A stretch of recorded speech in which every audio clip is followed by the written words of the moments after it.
cool cat Lee bring back the 1960s and 1970s and 1980s next on the legendary Lee Canady.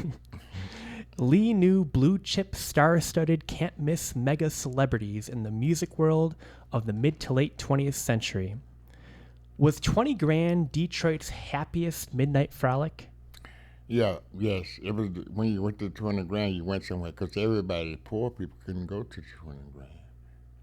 I mean, when I came here, Selective. we was really poor. People was really poor. There was people never came downtown in Detroit. Black people, a lot of them. And then the few that came downtown in Detroit, they would go to Sam Cutrate, Cunningham and Kensington, I'm on Michigan Avenue and with hot dog places. Yeah. It used to be a Cunningham, Kansas, stayed up 24 hours. The only store in town like that, I think, stayed open 24 hours. Yeah. People hanging around there and stuff all the time. Black people be there. And then Sam Cutrate had two stores. Had one on Randolph and one on Woodward there, across the street from my store. And when black people did come down, they went to Hudson. A lot of them didn't buy at Hudson because it was too expensive. They would get a shopping bag. How could you get a shopping bag without Well, purchasing? they had a machine that you put some money in there and you get a shopping bag.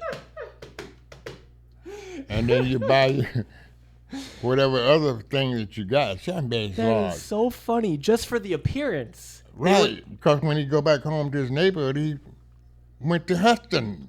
You must have had some money. Was it like a penny, a nickel? How much for a bag? I don't remember. I never bought one. Because you were never in that position, yeah. No, right, in fact, I don't know, had I been to Hudson before? I don't know when the first time I went to Hudson. It was the biggest department store in the world. I didn't know that. For a little I ain't while. never thought of it that way, but it was something, Christmas, man, it was beautiful down there. Everybody be there. You could go in, and it smelled so good in there. Smell? Like cinnamon in Christmas time? Or no, because mint? they had cologne on the first perfumes floor, and on the first floor. And then my ex-wife worked there. Esther Lauder. I mean, I met her there. She was the first black that worked as a salesperson for Estée Lauder. Of course, a pioneer of the first black to do that would attract a pioneer in her own right. That's my last wife. Yeah, this might be a dumb question, but you were on more than just the first floor of the Hudson building, right? You went beyond the first floor, like the second, third, and up. Oh, I went all over, so if I needed something, they paid. At that time, I bought all my clothing from Hudson. My first good piece I bought was a Pierre Cardin double-breast black blazer. I still have it. They sold the best there at Hudson. Right. If you wanted that's it. What I'm saying. Black people wasn't shopping there that much. There's a few was, people, that was always somebody up there. I'm just still saying as a whole that when I came in, the people that I knew, my relatives, didn't shop at Hudson. I didn't know anybody from my neighborhood how they went there. They was, a lot of people still go to the neighborhood and just, I went to Hudson. So the reason I ask you if you went on different floors besides the first floor, Hudson has had these beautiful brass elevators. Do you remember them? Yeah, yes, I remember the elevator. They had a black guy to sit there. All he did all day long, he wore like a uniform. His uniform was like a captain, like you're in the army. Red? No, it was different. It was color. They had it would change from time to time, seasonally? It was a lot of stores who had elevators had a man, and he usually was black, wore a cap, like something like this, and he stopped the elevator and you can get on the elevator. He did that. That's all he did every day. That was a nice job. And yeah, like a military, like right. a bellhop, or not a bellhop, a bellboy. He was like that, right? There's a word for it, but yeah. But I'm saying he was the elevator man. I forget his name. I didn't know his name, but he's retired now. He's a legend. The way he did that at that time. But I never would like it. Well, I would if I was. Yeah. I didn't like to be a servant. Yeah, same. I didn't want. I couldn't be a servant. I like to be served. You're a leader. And so, but that was a better gig than sweeping floors and mopping floors. I Amen. guess, You wear a and cool so, suit but too. he went sharp every day. And then, but I'm just saying things have changed a lot. But and see, I came in '58. I told you, and started downtown in '59.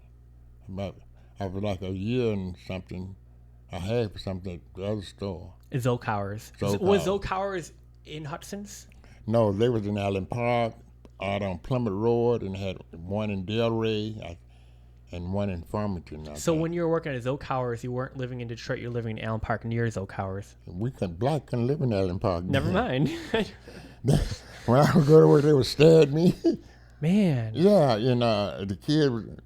I remember one day I was walking down the street and a car came by and had some kids, and they just followed me in the car. They never saw anybody black. That's what I took for granted, Yeah. Just stared, and the car rode, and his head kept turning. Anyway, they had a place out there called a Triangle Restaurant. You got corned beef. Yeah. And they put that thick corned beef sandwich and those pickles. And I used to go there and get carry out for my manager at the store. Yeah. And they would serve me, but they would look at me and because black people wasn't in Allen Park. Then they got to know my face around, and I would go down and finally I would sit at the counter. No one said anything. But, at that time, they just had passed a law that you could sit at the counters. Man, 1963 or... Yeah, in 63, but see, it was legal up here. That's why I wanted to come here. Oh, down south they had just passed the law. Right. And then, too, and I just left the South, you know what I'm saying? Because I worked at a place, a quarry department store. They had a lunch counter in there. And I worked there after school, washed dishes, and I did that. But I couldn't sit at the counter. You did. So when I came here, when I was here about a year and a half, but I don't know, I went back and got my furniture. First thing I did, went to this store and sat at that counter. And ordered, what did I order? Probably a Coke. Because, it used to irritate me. Like I worked at Rickshaw Drug. I delivered medicine. And the white kids, they got out of school whatever time. They all had scooters. Yeah. And they had money, and they had girls, and they come down there and deliver medicine. They could get a job at the drugstore, deliver a newspaper, could have scooters and get around you. Yeah. And they said there'd be about 4 or 5 guys come in the evening after school and work and do things like that. Okay, the next run is your turn. Next time I'm in line, next is my turn. I get on my bike and I take it to him.